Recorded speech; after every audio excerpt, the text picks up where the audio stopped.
সিকান্দার রাজা তাণ্ডবে লাহোর আবার চ্যাম্পিয়ন।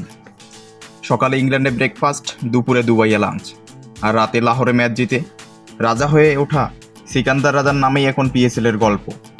কিভাবে লাহোর কালান্দার্সে আবার ফিরে পেল তাদের সেই হারানো ঐতিহ্য, আবার ফিরে পেল তাদের হারানো রাজত্ব, জানতে পুরো ভিডিওটা দেখুন। 2022 আর 2023 দুই মৌসুমে চ্যাম্পিয়ন লাহোর, কিন্তু 2024-এ তাদের আবার ছন্দপতন।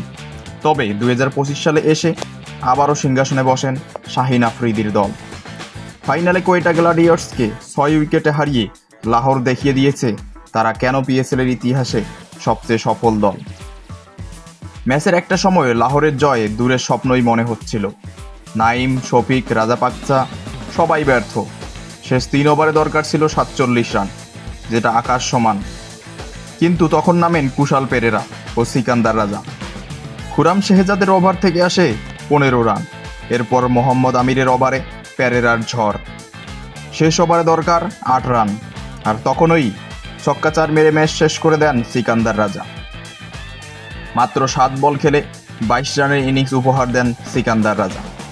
সময় উপযোগী একটা ঝড়ই ম্যাচ ঘুরিয়ে দেয় লাহোর কালান্দার্সের দিকে। সিকান্দার রাজা শুধু রানই করেই থেমে যাননি, জয়ের আত্মবিশ্বাস এনে দিয়েছেন পুরো দলে। তার এই পারফরমেন্স এখন সামাজিক যোগাযোগ মাধ্যমে প্রশংসার ঝড় তুলেছে।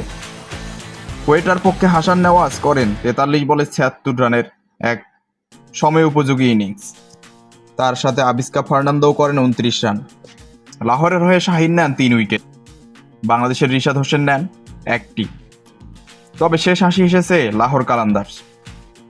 এই ম্যাচে সিকান্দার রাজা দেখালেন সত্যিকারের রাজা কখনো শুধু মুকুটে নয়, কাজেই চেনা যায়।